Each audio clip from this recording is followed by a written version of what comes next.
Okay, it's me again, Hang 'em High 2000. I wanted to show you the benefits of like having a hobby like that Honda GX200 clone. As you can see, this is a 6.5 Briggs Stratton lawnmower that was sitting all winter. So what I did was I took this cover off of my Harbor Freight impact wrench, which isn't a drill driver, so don't think your drill driver even works similar to that. And I took the air filter off. Right. Oh, let me go over here and show you. Anyway, it was just sitting on this pallet right here with the tarp over it. Alright, so what I did was I took the top of the gas cap off and I turned it over and dumped all the gas out, and it was like that cream colored because it got water in it. Then I dumped the float bowl, and you can see there I took that cover off. I took this cover off here and I stick the bolts in there so I don't lose them. And I took the spark plug out. And then I pulled it over a couple times. And yeah, I took it out with this Harbor Freight type of snap-on type wrench, which works pretty good. Considering you only pay like $7 for them. What's a snap-on 3/8 cost? Exactly. So you need some matches there to burn your money. We're waiting for all this moisture here to dry up right there. See, that's actually the water that was inside the bowl. So I will bet she's going to start right up. Now that, you just got this basic engineering style. Even though I went to college to get 2 engineering degrees, because the first time I got out they said, you need to go to school, you need to go to school. And then they started with, you need to go back to school. So after 2 years on the job, I started to believe them, but really, you know what it was? You know, what I mean? I'm saying that the boss married this other guy's sister. So I went back to school again, and they go, what the hell are you doing here? You know, when it came to hand out the degrees, they're there, what are you doing here? We can't give you another degree in the same subject. And I'm there, but listen, they told me I can't get a job unless I get a... And I go, don't worry, we'll straighten it all out. So when I got out the second time, they got me a job. Yeah, they had to actually place me in the job before they'd get paid, with that government money for sending me to school. But, Obama done away with all that crap. So your chances of getting a job are probably even worse than mine today. Alright, so then you just pump it up like that a couple times until it makes like a squishy noise, or you hear it going into the, the engine, and then you'll get to hear the engine running. Yeah. Pull it over now, see if it starts.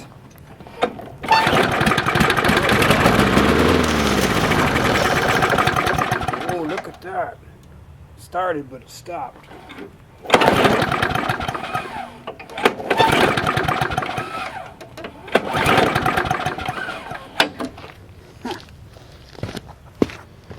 might have shut the gas off. Alright, we ran into more problems with the lawnmower. It sparked a little bit and then it shut off. This thing is wobbling, so I bent this up a little bit because it's that automatic shut off here at the handle there.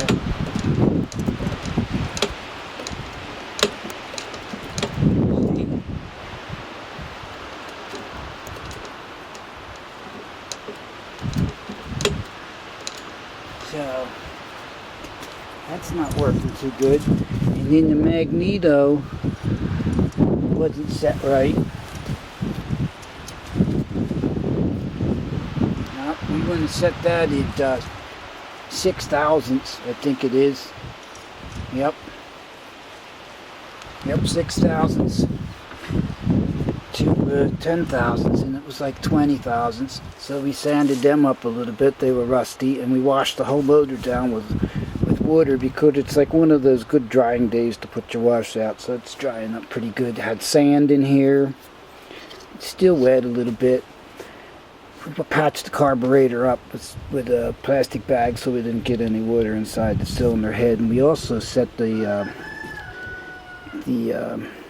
valve lash at 8 thousandths and 5 thousandths on the intake. So it should run now. I'm just wary about this thing not working.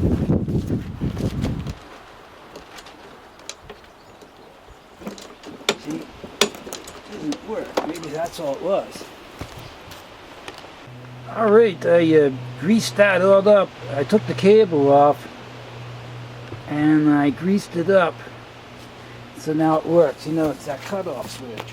It's really unique how it works because right here's the electric part that shuts it off. And also it has like a brake right here. See, it goes up against the flywheel and brakes it.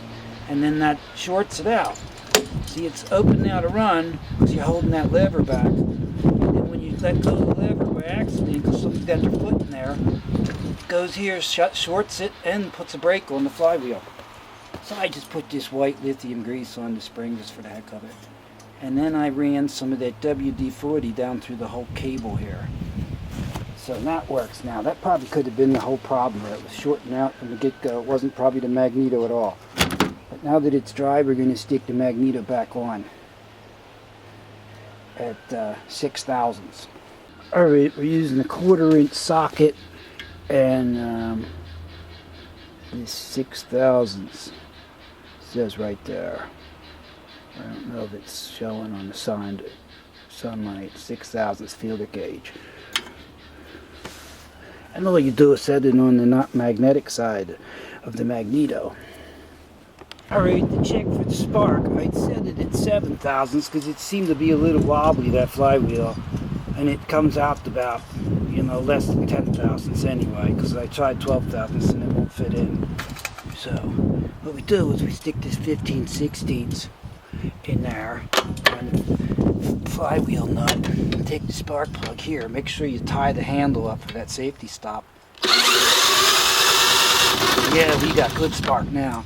So that's why it wasn't running. Possibly it was this right here, this thing. Yep. But anyway, we've got the magneto set. We've got the magneto set. Perfect. We've got a lot of water still in there. It needs to dry some more. We've got the valve lash set. We've got the spark plug set at 20 thousandths. We've got the you just got to put the covers all back on. Okay. I don't see anything else you'd want to do now, you know, that you'd want to do because it's all apart, kind of wanting to do stuff. But yeah, you can wash it off with water.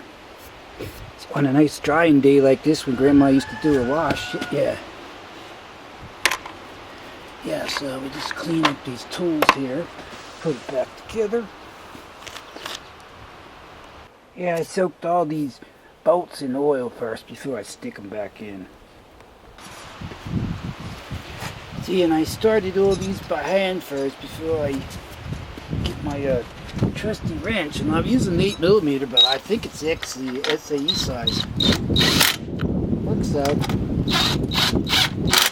Yeah, you don't want to strip stuff. They all got oil on them, 30 weight oil. So they'll last a little longer that way. Then you just snap this cover back on. Something like that. I guess with the nameplate going that way. And here we go. Now, see this air cleaner too? If you want to, after you're done mowing the grass, you can wash that out with a hose. So rather than buy a new one, you can just wash it off with water. Nice good hose. I got this cover right here that I need to put some oil on there. Right? And all the time I'm still shooting oil down that cable on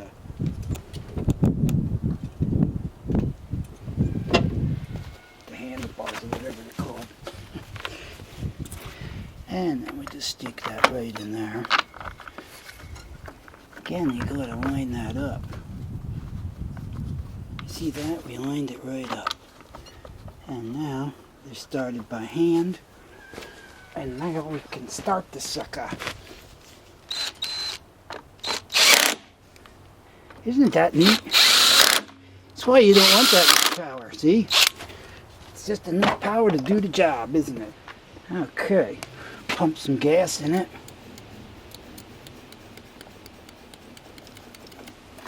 Move these feeler gauges, which got oil on them, which is good.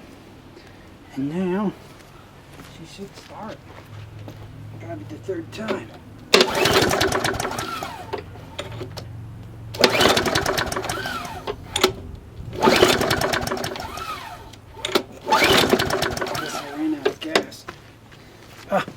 Maybe if I put the spark plug in. Spark plug is in. You know what else? Don't take those rubber things out, even though they're hard to get apart. You need pliers now to pull that off. You see what I mean?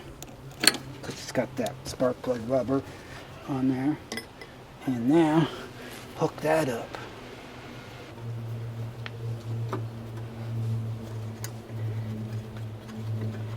There. Goes just like that, I believe. There. Snapped on there. I don't know if it's going to start or it's flooded now.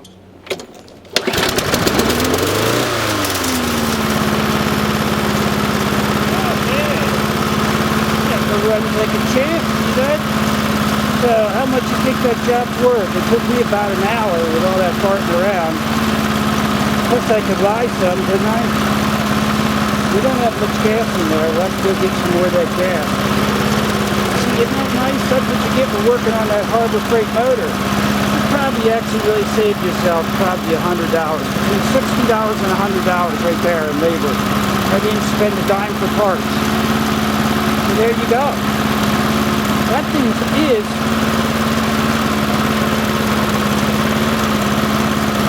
all American-sized wrenches. I believe it's made in America.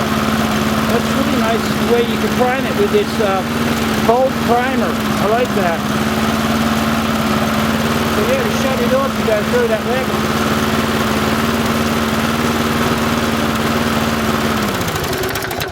There it goes. Great job. Oh, that's the oil smoke in there. I'm putting oil on everything. I like that smoke. See that? And it looks to me like I did forget one bolt here. Yes. So, I knew that one went someplace. And actually this thing should have been charged, but it hasn't been charged. It really holds a good charge. So get one of these, man. They rock, man. I got this for like $33 at Chicago Electric Power Tools, which is also Harbor Freight. Metal housing, nice and short, and it is not anything like, say, this drill driver here, which I can start the engine with, you know, on the bolt there. That's how I checked for spark. This thing won't turn the engine over because it's an impact. It'll just make that, watch, this noise. That's all it'll do. So don't snap the bolts off, you know. So there you go. Get one of these, man. You'll be so much happy. It's more of a hobby with this than it is without it, you know. Get in there, turning wrenches. And then you get these sets in here. This is the SAE set. This is the metric set. They're $5 a piece at Harbor Freight. They got magnets in them to hold the bolts so they don't fall out. It's just really the way to go.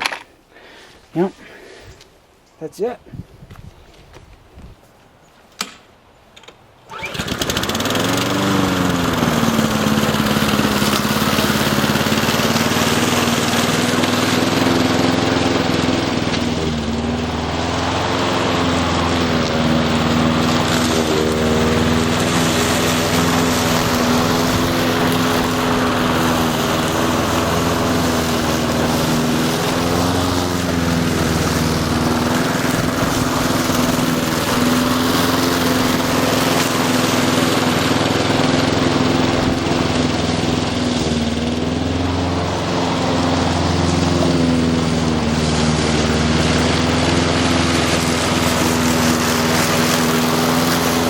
These are just like wildflowers. They grow up here. It's because it's like May the 16th or something. It's all pretty neat though, the way the sun hits them, isn't it? I don't know if you can see that. They are pretty wild looking. I guess that's why they're called wildflowers. So yeah, I'm not just going to mow them over right away. Probably some crappy flowers that nobody likes anyway, but I like them.